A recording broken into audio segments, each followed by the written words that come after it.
runs.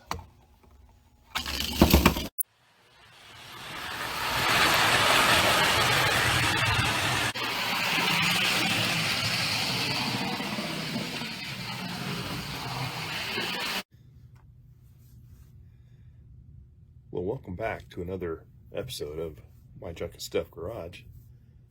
I know it's been a while. Life gets in the way, I guess. Got a cool little episode for you here today. So, the best way to do this, of course, would be to, use like some sort of a miter box or something and have like a stop so that the ties are all the same length. But, that would be the right thing to do, but we're not going to do that. Cut one the right length. Come over here like that on your old trusty layout there. You take this decrepit X-Acto saw. I don't know if you can see, but it's like torn right there and ripped. This thing is like junk. I just hold those ties up so that the ends are about the same there. That's right, just like that. Get that little guy started like that. Set that other tie down. Just hold her up there and just start zinging away. Yeah, you don't need to do this the right way or anything. And you want to make sure that the saw you're using is like really dull so it doesn't cut like this one. Oh, there he goes. We just threw that one right there. There you go. Oh, and here you go. Here's the fruit of some labor. So that's 5 36-inch pieces of 1/4-inch square at an exorbitant cost of $1.27 per unit from Menards. And of course, here's some fine, high-quality, mint-condition Primo American Flyer S-gauge T-section rail. It'll soon be outside third rail or two rail track. Right on. Where we got a little mocky mock. Oh boy. Oh yeah. Get that all figured out there, right? Got our nice little vintage O-scale track gauge.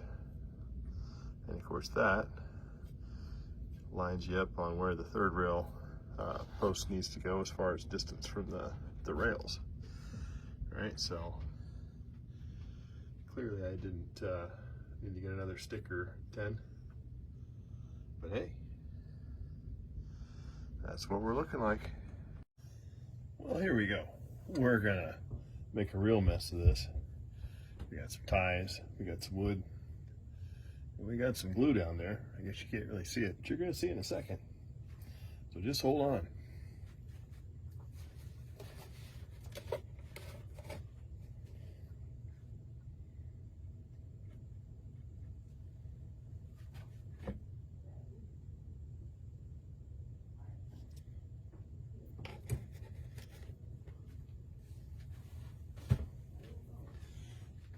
Do I know what I'm doing? No.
Oh boy, so here we go. We got some crappy smoke gray. Wasn't the color I wanted, but anyway. So you put that on there, go on down, and I'll do some more here.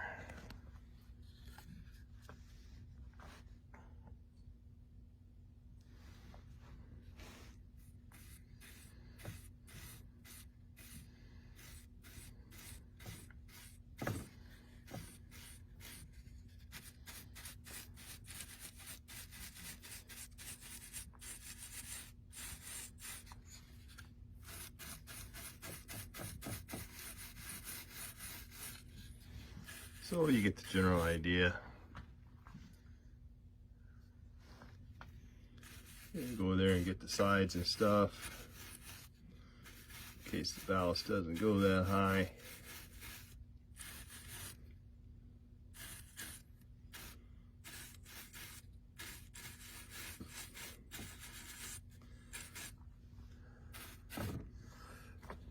And I mean, that's, you know,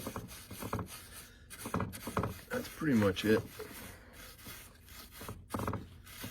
So I'll do the rest of these and we'll let this dry, and then we'll go on to the next phase, which is, well, we'll see. Okay, here we go. Next steps here. You can see the ties were coated with light gray stain overall, and then I didn't do a video of it, but I used some black stain in the middle, just in the middle, simulate, because this is a steam area where I'm modeling and so forth, so cinders and all that kind of grease and all that good stuff. So I did that, and then the rails, I sprayed the side of them with Rustoleum Cammo Brown. Didn't really let it dry, but scraped the tops off the rails. So it's just sitting there right now. Next step is to start spiking, but I don't know, I kind of like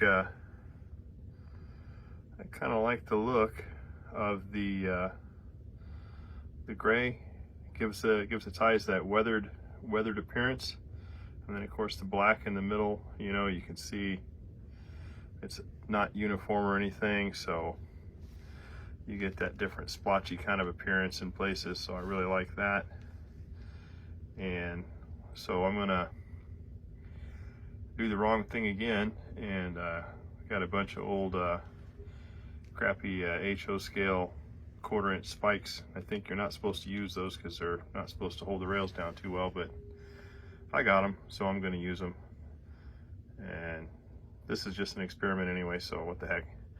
All right, stay tuned.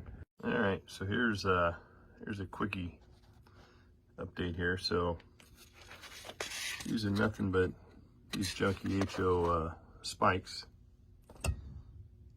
this pair of needle nose that don't have a slot cut in them for the spike head,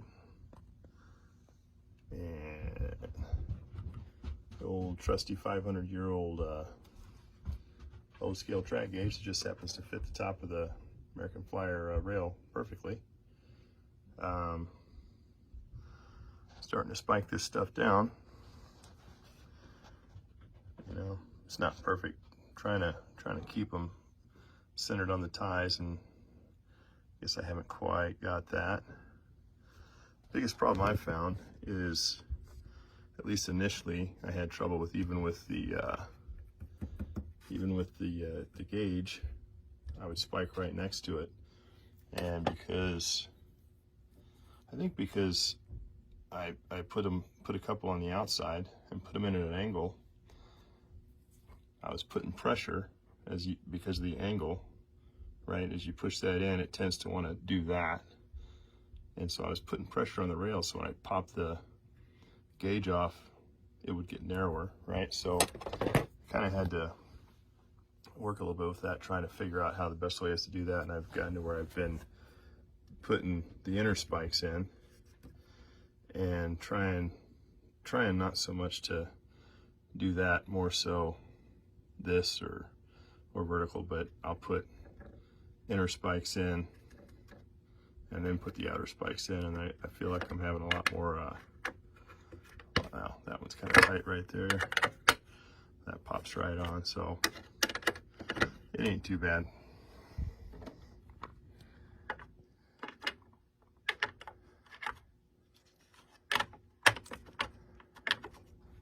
So that's just a old scale craft. I guess you can't see nothing since the light's above it, but